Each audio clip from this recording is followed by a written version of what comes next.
Boxer Kelly Morgan joins me now on Your Sport Swindon. Kelly, we've all been anticipating some big fight news for you, all looking towards that fight against Nicky Adler. Unfortunately, you've had a little setback, with that fight and with your career at the moment. Can you just explain a bit more, because your team have released a statement today? Yeah, so essentially I've had some damage to a part of my eye, a nerve that services one of my eye muscles, which has resulted in something called fourth nerve palsy, which the long and short of it means that I've got permanent double vision without my my lovely big geeky specs. So it's not a showstopper. It's just a delay. So we have to wait for it to either recover naturally or have a little small operation to rectify it, and then we're back on track. So we're expecting 4 to 6 month delay now. Yeah, 6 months out then. Last time you fought was 6 months ago, so it is a bit of a setback, and mentally it must have been hard for you, but you stayed in training. Yeah. So we continue to work. To be honest, the more time I'm given, the better. Obviously I want to be competing, because that's experience that you can't make up for in any kind of training camp, but there are plenty of things to work on, and the more time I get, the better I become, and I only become more dangerous in that scenario. So we very much turn it into a positive. You mentioned that you've got permanent double vision without the glasses. Obviously you can't fight with the glasses. Yeah. I assume you can't fight with contact lenses as well. No. I'm not sure on that one. No. Yeah, but you're saying this is something that will recover. The specialists have said it will recover. Yeah, absolutely. The majority of people recover naturally within a six month period. That could be next week, but it could be 6 months. Others need a small operation, after which it's a 90% recovery rate to full. There's no impact on further vision tests, nothing like that. You are 100% again. So yeah, the prognosis is excellent. It's just the time that needs to be filled. In the meantime, we've got work to do.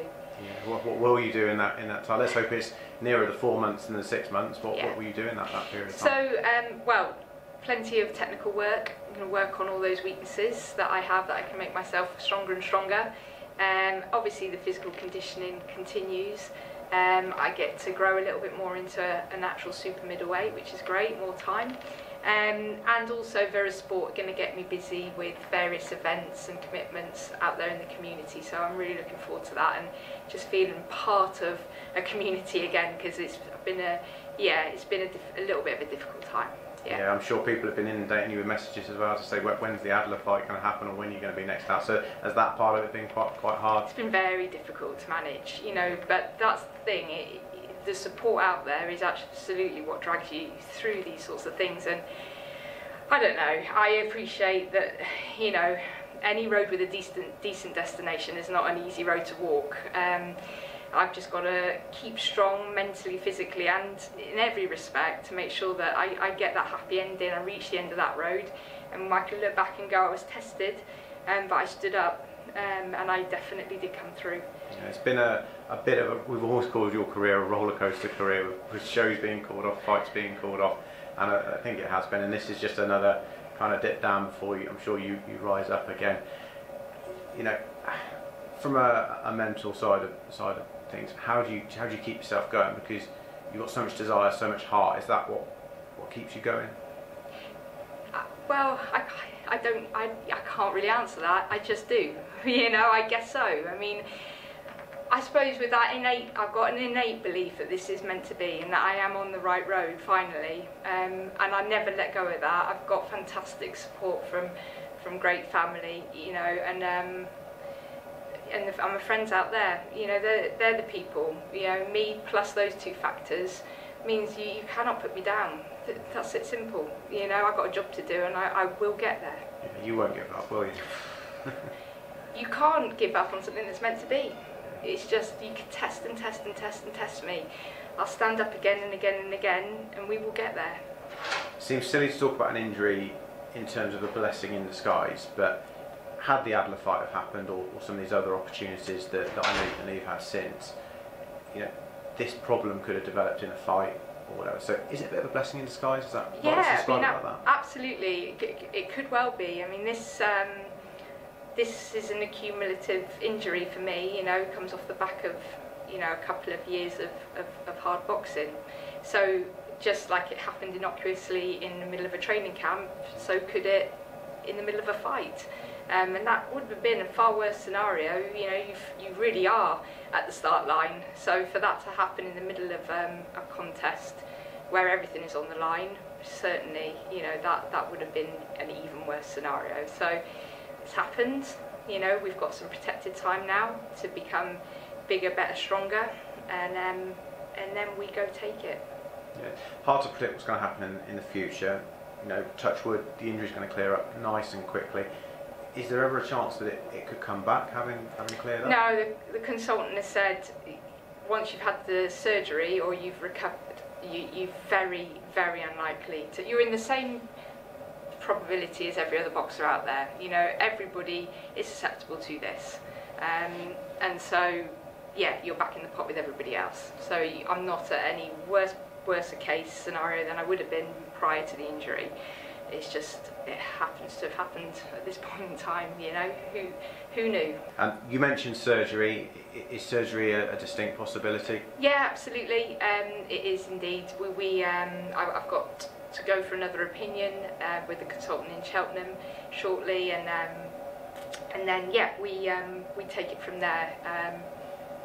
We're approaching this in the most professional way we can, and we'll do what's right for the career and for my overall health. And you know, it's 90. We will come back out the other side.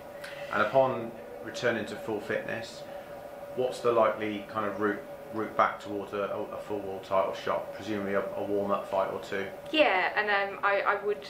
Yeah, I certainly as a competitor, and I think I would imagine for the governing bodies at large, you know, I need to build up again. I think that's absolutely correct. But yeah, our hope is there'd be one warm-up fight and then perhaps an eliminator, and then we go. Yeah. You've obviously burst onto the boxing scene, you know, flying the flag for female boxers, which you're very proud of and very passionate about, you know, doing that for the sport. There's a couple of other females, you know, on a huge level on Matchroom shows and Frank Warren shows doing exactly the same now. You know, how proud are you of those girls doing exactly what you've been doing in kind of the Southwest? Oh, it's amazing. Yeah, no, it's fantastic, and it's all good for the sport. You know, not the sport, and even necessarily here in the UK, but globally, it's fantastic now. Those Olympic medalist amateurs are now turning over into the professional ranks, and more importantly, being given the opportunity to shine on national and international television. You know, we're at a point where it's just groundbreaking for our sport, and I couldn't be prouder or happier. You know, it's such a special sport, and like I've always said, it is for all of us. And those girls, all of us girls, you know, we will fly the flag with a lot of pride and professionalism and show what the fuss is about. You know, all you've got to do is switch on and watch, then you'll see it, you get it. We move forward another step in the evolution of boxing. It's great that the promoters, and we're not just talking minor promoters here, we're talking Eddie Hearn, Frank Warren, two of the biggest, you know, are taking, you know, the female side of things very seriously now, because it is a male-dominated sport, it is a macho sport, and it's not, you know, we had Jane Couch burst onto the scene back in the day, but this seems to be taken more seriously than ever now. You know, they're ticket sellers now. The key is the London 2012 Olympics. You know, when the Olympics decided to take the plunge and put the girls on at the Olympics, their first opportunity to box. I think men started boxing something like 1918 or something like that, you know. So they finally, 2012, woke up and said, oh yes, girls, off you go. And they steal the show, you know. Well, you know, boxing steals the show, men and women. They're fantastic athletes. As soon as the promoters on my side of life see that, they go, oh, these girls can fight and they can pull a crowd because, damn, this is entertaining. Then it's a business. You know, they're not going to do it unless it's going to sell tickets. That's why they've signed Kate Taylor and Nicola Adams, because they're already household names, because they've had the opportunity from 2012 to be put into people's living rooms and for people to see the sport. And now they're doing it on the professional side, and the girls are making the step up and turning over from amateur to professional. So It is, step by step. It's a massive moment for boxing. Boxing as a whole. We shine on each other, men to women, women to men. It's a beautiful sport for all. And you're, barring the injury, you're on the cusp of great shows like that as well, whether it's in England, whether it's in Las Vegas or wherever. There's real possibilities for you now in the next, say 12 to 18 months. And how exciting is that to have, you know, to be linked with shows like that in the future? Yeah, it's fantastic. You know, it's the ultimate.